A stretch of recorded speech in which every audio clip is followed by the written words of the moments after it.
Market থেকে একটা smartphone কিনতে গেলে আমরা নানাভাবে কনফিউশনে পড়ি যে কোন ব্র্যান্ডের কিনবো, কত র্যাম রোম হবে, ক্যামেরা কেমন হবে, কত বাজেটে কিনবো সহ নানান আলাপ। তবে ভাই যখন একটা ফোন আমরা কিনে ফেলি, কেনার পরে আমরা আরেকটা কনফিউশনে পড়ি যে সেটা চার্জার কি কিনবো। এবং এই জায়গায় যারা আসলে আপনারা এই ভিডিও দেখতেছেন ফোন কিনতে যান, এই জায়গায় একটা বড় ভুল করেন। সেটা হলো লেটস সে আপনি কোনো একটা দোকান থেকে গুগলের একটা ফোন কিনলেন। এখন দোকানদার আপনারা বললো ভাই আমাদের কাছে গুগলের চার্জার আছে, কেউ স্যামসাং বেচলো, কেউ আইফোন বেচলো, সবাই একই কথা বললো সেই কোম্পানির চার্জার আছে। এবং তখন আপনারা ভাবেন যে অরিজিনাল কোম্পানির চার্জার পেয়ে যাচ্ছি, বিশাল ভালো হবে, এটা একটা কিনে ফেলি। তবে সত্যি কথা বলতে কি এই জায়গায় সব থেকে আপনারা বড় একটা স্ক্যামের শিকার হচ্ছেন। আমি বলতেছি না যে সব দোকানদার সব ব্যবসায়ীরা এরকম করে। দেখেন আপনার ফোনের জন্য আপনার একটা ভালো চার্জার অবশ্যই দরকার, সেই ফোনটার ব্যাটারি ব্যাকআপ ভালো রাখার জন্য, লং লাস্টিং এবং সেফ থাকার জন্য। তবে হ্যাঁ অবশ্যই সেইটা ভালো হইতে হবে। তার মানে এই নয় যে সব সময় ওটা অরিজিনাল হইতে হবে, কারণ কি মার্কেটে 70% মানুষ আপনারা অরিজিনাল চার্জার কিনতে যে ধোকা খাচ্ছেন। বিশেষ করে অ্যাপেল এবং স্যামসাং এর চার্জারটা নিয়ে অনেক বেশি স্ক্যাম হয়, এবং যারা গুগলের চার্জার কিনতে যাচ্ছেন সেম অবস্থা, আপনারা অরিজিনাল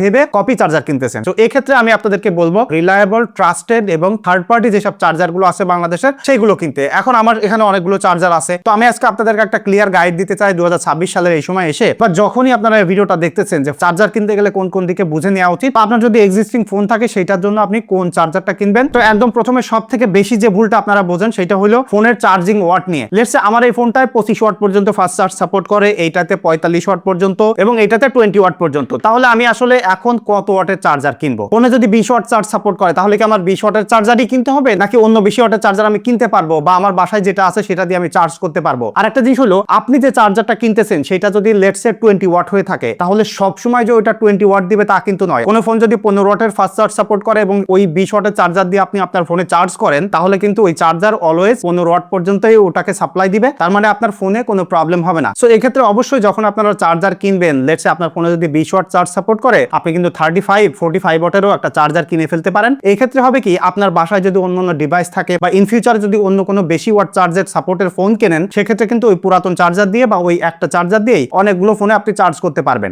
যখনই চার্জার কিনতে যাবেন 2026 সালের এই সময় মিনিমাম 35 বা আপনার 45 বা 65 ওয়াটের একটা চার্জার কেনেন যেখানে মাল্টিপল পোর্ট আছে। সেক্ষেত্রে দেখা যাবে যে ইন ফিউচারেও আরো লং টাইম ধরে ওই চার্জারটা চালাইতে পারবেন। আর আপনার যত ধরনের অ্যাক্সেসরিজ বা ফোন থাকবে সবগুলোতেই ওই বেশি ওয়াটের চার্জার দিয়ে আপনি চার্জ করে ফেলতে পারবেন। তবে এখানে একটা জিনিস আপনাকে দেখে নিতে হবে যে আপনি যে ফোন ব্যবহার করতেছেন সেই ফোনের সাথে যে চার্জারটা কিনতেছেন সেটা ফাস্ট চার্জিং প্রোটোকল সাপোর্ট করে কিনা। দেখেন আপনি যদি স্যামসাং ব্যবহার করেন, আইফোন ব্যবহার করেন, গুগলের যে কোনো ফোন ব্যবহার করেন, বা পৃথিবীর যে কোনো ব্র্যান্ডের স্মার্টফোন ব্যবহার করেন, পিডি ফাস্ট চার্জ সাপোর্ট করা এই যে প্রোটোকলটা, এই চার্জার কিনলে আপনার ফোনে ফাস্ট চার্জ করতে পারবে। তবে চাইনিজ যেসব ডেডিকেটেড ব্র্যান্ড আছে, যেমন আপনি যদি অনর দেখেন, রিয়েলমি দেখেন, ওয়ানপ্লাস দেখেন, শাওমি দেখেন, তারা কিন্তু ডেডিকেটেড প্রোটোকল ব্যবহার করে ফাস্ট চার্জ করার জন্য। যেমন শাওমির হাইপার চার্জ আছে, ওপ্পো রিয়েলমির সুপার ভোগ চার্জ আছে, ভিভোর কিন্তু ফ্ল্যাশ চার্জ সাপোর্ট করে। এরকম যে ব্র্যান্ডের আপনি ফোন কিনতেছেন সেই ব্র্যান্ডে দেখবেন যে ডেডিকেটেড একটা ফাস্ট চার্জিং প্রোটোকল সাপোর্ট করে। এখন ওই ফোনে যদি 100 ওয়াটের ফাস্ট চার্জ সাপোর্ট করে, তাহলে কিন্তু যে ডেডিকেটেড প্রোটোকল সাপোর্ট করে ওই চার্জারই আপনার কেনা উচিত। তাহলে ওইটাতে আপনি সুপার ফাস্ট চার্জ করতে পারবেন ওই প্রোটোকল অনুযায়ী। তবে যদি আপনি পিডি কিনে ফেলেন সেক্ষেত্রেও কিন্তু আপনার ফোনে ফাস্ট চার্জ হবে। তবে দেখবেন যে ওই ফোনের স্পেসিফিকেশন লেখা আছে যে পিডিতে হয়তো বা 30 ওয়াট বা 25 ওয়াট পর্যন্ত সাপোর্ট করতেছে। তবে এখানে একটা সুবিধার ব্যাপার হলো কি,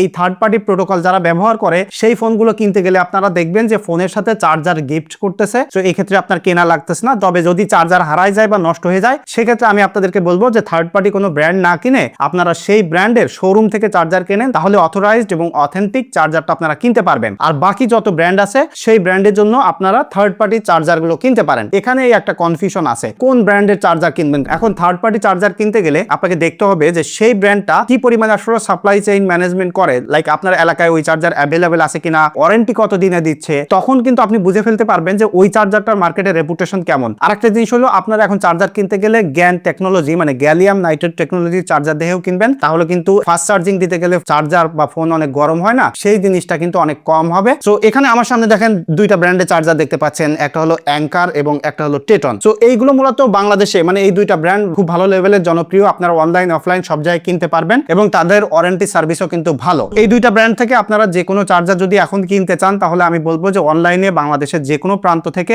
ড্রপ আউট গ্যাজেট থেকে আপনারা পারচেজ করতে পারেন। অফিসিয়াল ওয়ারেন্টি সহ কম দামে হোম ডেলিভারি পেয়ে যেতে পারবেন। সো বিস্তারিত অবশ্যই যাদের দরকার তারা এই ভিডিও ডেসক্রিপশন অথবা ফার্স্ট কমেন্ট থেকে দেখে নিন। তো আমার এখানে যে চার্জার আছে, যেমন দেখেন যে অ্যাঙ্কারের এই চার্জারটা হলো 65 ওয়াটের একটা চার্জার। সো এই চার্জারটা দিয়ে আপনি কিন্তু আপনার চাইলে ম্যাকবুক, ল্যাপটপ বা যে কোনো ধরনের অ্যাক্সেসরিজের পাশাপাশি সব ফোনকে সুপার ফাস্ট চার্জ করতে পারবেন। এরপর যদি মনে হয় যে আমার একটু বাজেট কম আছে, তাহলে আমি আরেকটু কম কম ওয়াটের নিয়ে টাকা সেভ করতে চায়, সেক্ষেত্রে কিন্তু আপনি 45 ওয়াটের এই টেটনের চার্জারটা নিতে পারেন। কারণ 45 ওয়াটটা একটা সুইট স্পটে আছে, ল্যাপটপ চার্জ দেওয়া বাদে যে কোনো ধরনের অ্যাক্সেসরিজ বা স্মার্টফোনের জন্য এটা কিন্তু পারফেক্ট জিনিস। আবার এখানে 35 ওয়াট আছে, যাদের আসলে খুব বেশি অ্যাক্সেসরিজ নাই, অনেক বেশি ফোন নাই, তারাও কিন্তু কিনতে পারেন। তবে আমি আপনাদেরকে মোস্টলি বলবো যে এই মুহূর্তে যদি আপনারা চার্জার কিনতে চান 45 অথবা 65 নেবেন, আর যদি একদমই বাজেট কম থাকে তাহলে 35ও কিনতে পারেন। তবে একটা জিনিস মাথায় রাখবেন এখানে, যে এই জিনিসটা কিন্তু আপনারা অনেকে আবার ভুল করে ফেলেন। আপনি একটা ফাস্ট চার্জিং চার্জার কিনে ফেললেন, বাট আপনার ফাস্ট চার্জিং কেবল নাই, তাহলে কিন্তু আপনার ফোনে ফাস্ট চার্জ হবে না। সো এই ক্ষেত্রে অবশ্যই আপনার একটা ফাস্ট চার্জিং কেবলের দরকার। সো কেবলের ক্ষেত্রেও আপনারা একইভাবে ট্রাস্টেড এবং রিলায়েবল ব্র্যান্ড থেকে কিনবেন। যেমন দেখেন এখানে অ্যাঙ্কারের কেবল আছে, আপনার চাইলে টেটন বা মার্কেটে বেসোসেরও কিন্তু কেবল পাওয়া যায় এবং বিভিন্ন স্পিডের পাওয়া যায়, সেই সাথে সাথে ব্রেডেড কেবলও পাওয়া যায়। সো আপনারা যদি এইসব জিনিসগুলো দেখে একটা চার্জার এবং একটা কেবল কিনতে পারেন, তাহলে আপনার পারচেসটা কিন্তু স্মার্ট হবে এবং ফিউচার প্রুফ একটা পারচেস হবে। সো এটাই ছিল মূলত চার্জার নিয়ে আজকের ভিডিও।